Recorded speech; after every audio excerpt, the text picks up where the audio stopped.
Saudara, pelaksana tugas Gubernur Riau Edi Natar Nasution mengumpulkan wali kota dan bupati se-Riau guna membahas pembangunan Riau ke depan.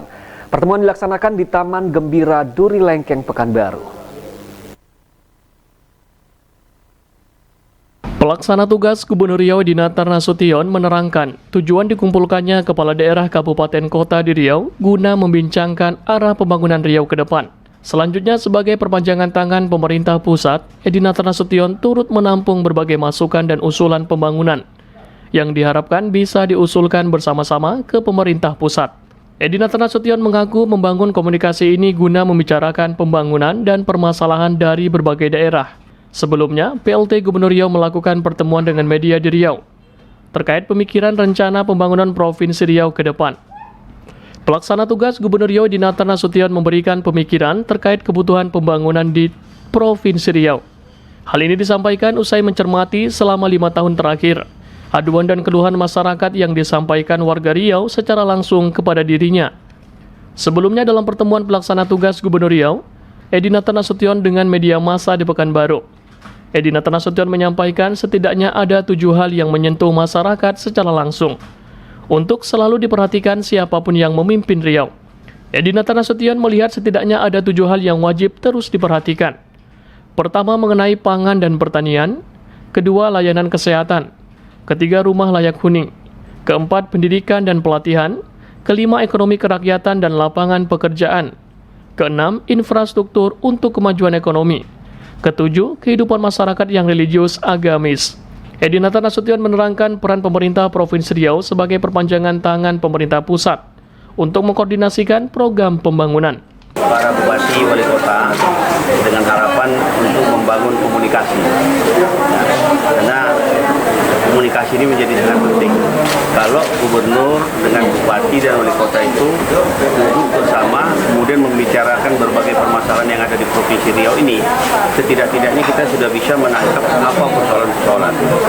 Memang tidak mungkin kita bisa menyelesaikan semua persoalan itu sekaligus, tetapi dengan membuka komunikasi ini dan mereka pada hadir dengan memberikan pandangan-pandangannya, inilah yang harusnya kita bangun ke depan. Karena kalau tidak secara bersama-sama, efektivitas pembangunan itu menjadi kurang. Katakanlah kita punya anggaran 10, tapi karena kita tidak berjalan sendiri-sendiri, itu tidak dirasakan.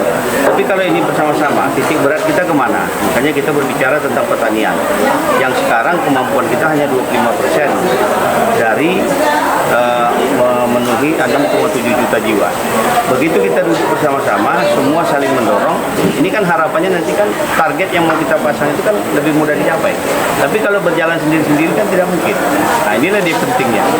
Yang saya rasakan ini sekarang mereka dengan dia hadir, tadi juga beberapa rekan-rekan bupati, wali kota itu, dia menyambut baik. Selama ini juga justru ini yang diharapkan gitu. Makanya ke depan nanti mungkin pola seperti ini tidak harus dalam bentuk semua 12 kabupaten kota.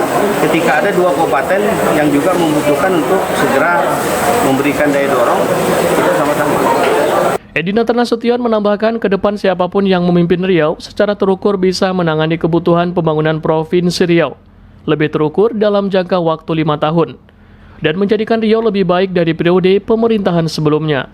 Saya awali salah satu tugas gubernur dalam kedudukannya sebagai gubernur kepala daerah, dia adalah perpanjangan tangan pemerintah pusat yang ada di daerah. Kalau dia kedudukannya sebagai perpanjangan tangan pemerintah pusat yang ada di daerah, artinya seorang gubernur itu adalah sebagai mata dan telinga dari pemerintah pusat yang ada di daerah. Yang tugasnya adalah untuk memantau 12 kabupaten kota ini, melihat secara jernih, kemudian mendengarkan secara jernih pula, sehingga apa yang menjadi kekurangan-kekurangan itu, itulah yang harusnya dilakukan oleh seorang gubernur dengan fungsinya kedudukannya sebagai pemerintah perpanjangan tangan pemerintah pusat yang ada di daerah. Dia untuk mengkoordinir, dan itulah nanti yang akan dikomunikasikan ke pusat. Kenapa selama ini tidak pernah terwujud?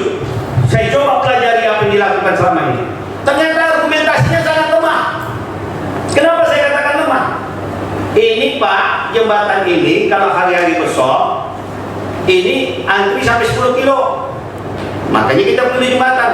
Tak bisa cukup seperti itu, Pak.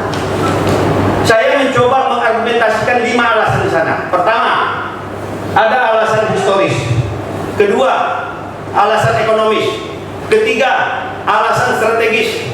Keempat, alasan kompromistis. Dan kelima, alasan logis. 5 alasan mari kita lihat secara bersama-sama. Kawan-kawan sekalian. Pulau Rangsang, Bengkalis, Rupak, Pulau Mandi. 4 pulau ini sangat strategis. Karena dia strategis merupakan pulau terluar dari sebuah negara.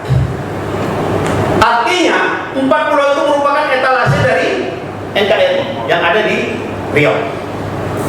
Dia berada di sebuah selat pelayaran terramai internasional di sebuah selat Melaka.